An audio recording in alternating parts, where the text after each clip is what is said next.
Hello friends, आज आपण उपवासामध्ये आवडीने खाल्ली जाणारी साबुदाणा खिचडी कशी बनवायची हे बघणार आहोत.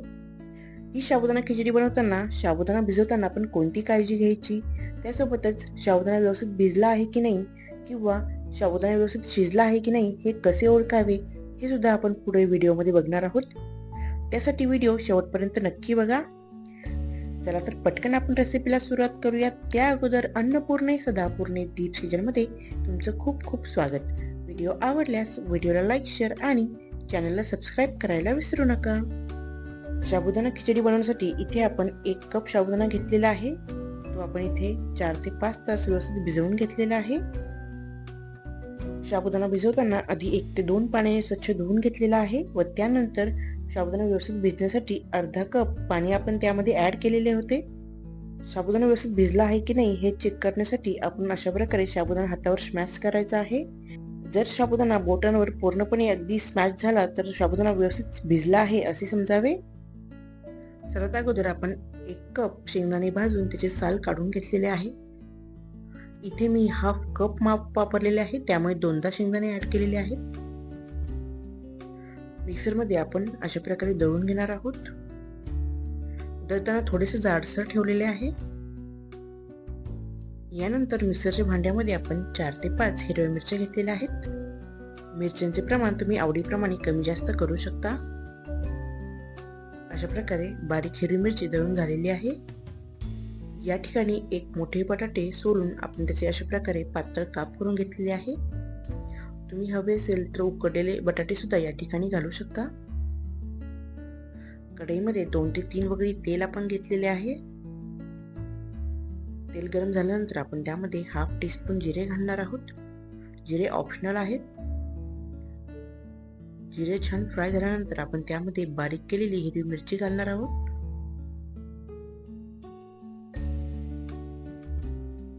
तेलामध्ये हिरवी मिरची व्यवस्थित परतल्यानंतर आपण यामध्ये बारीक कापलेले बटाटे घालून घेऊया.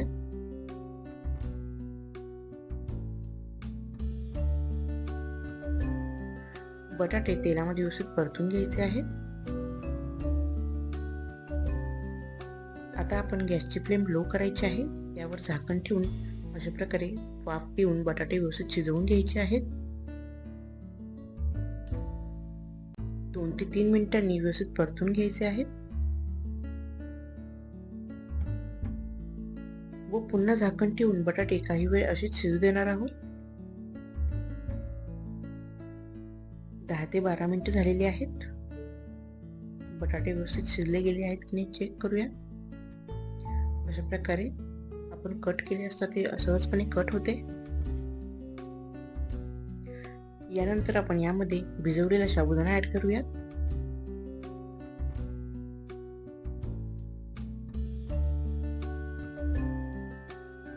साबुदाणा व्यवस्थित मिक्स करून घ्यायचा आहे. या ठिकाणी मी ही खिचडी पितळाच्या कढईमध्ये बनवत आहे, त्यामुळे इथे मी गॅसची फ्लेम लो ठेवून हा साबुदाणा झाकण ठेवून शिजवून घेणार आहे. जर या ठिकाणी तुम्ही स्टील, ॲल्युमिनियम किंवा नॉनस्टिकची कढई वापरणार असाल तर तेव्हा गॅसची फ्लेम मीडियम ठेवायची आहे व साबुदाणा शिजवताना त्यावर झाकण ठेवायचं आहे. इतर धातूंच्या कढईमध्ये जर आपण लो फ्लेमवर खिचडी बनवली तर ती चिकट होते. या ठिकाणी आता आपण शेंगदाणा कूट ऍड करणार आहोत. तुमच्या आवडीप्रमाणे तुम्ही यामध्ये कूट ऍड करू शकता. थोड्या प्रमाणामध्ये शेंगदाणा कूट ऍड करून आपण व्यवस्थित मिक्स करून घेणार आहोत व त्यानंतरच पुन्हा शेंगदाणा कूट ऍड करायचा आहे. आता आपण यामध्ये 1.5 टीस्पून मीठ ऍड करणार आहोत. व्यवस्थित मिक्स करून घ्यायचे आहे. आता आपण यावर अशा प्रकारे झाकण ठेवणार आहोत व 5 ते 10 मिनिटाच्या अंतरावर आपण साबुदाणा व्यवस्थित परतून घ्यायचा आहे. जवळजवळ 15 मिनिटं झालेली आहेत. शिजताना 1 ते 2 वेळेस मी साबुदाणा व्यवस्थित हलवून घेतलेला होता. झाकण काढल्यानंतर पुन्हा एकदा व्यवस्थित मिक्स करून घेऊया. तुम्ही बघू शकता या पद्धतीने शिजवल्यामुळे साबुदाणा अगदी मोकळा आणि सुटसुटीत झालेला आहे. यामध्ये आता आपण थोडीशी कोथिंबीर ऍड करूयात. कोथिंबीर ऑप्शनल आहे.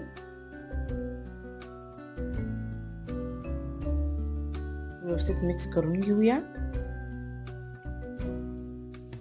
आता साबुदाणा व्यवस्थित शिजला आहे की नाही हे जाणून घेण्यासाठी आपण एक साबुदाणा हातामध्ये घेऊन अशा प्रकारे बोटांमध्ये प्रेस करायचा आहे. तुम्ही बघू शकता दोन्ही बोटांमध्ये अगदी व्यवस्थित स्मॅश केल्यानंतर सुद्धा या साबुदाण्याचा जो आकार आहे तो अजिबात चेंज होत नाहीये. याचा अर्थ साबुदाणा अगदी व्यवस्थित शिजला गेलेला आहे. या दोन्ही पद्धतींमुळे तुम्ही साबुदाणा व्यवस्थित भिजला आहे की नाही व साबुदाणा व्यवस्थित शिजला आहे की नाही अगदी पटकन ओळखू शकता. साबुदाणा व्यवस्थित शिजल्यानंतर आपण गॅस बंद करायचा आहे. गरमागरम साबुदाणा खिचडी तुम्ही शेंगदाण्याच्या झिरक्यासोबत छान एन्जॉय करू शकता.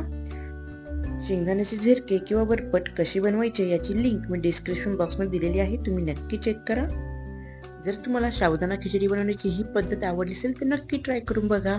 आणि अशाच नवनवीन रेसिपीसाठी अन्नपूर्णे सदापूर्णे दीप्स किचनला सबस्क्राईब करा. धन्यवाद.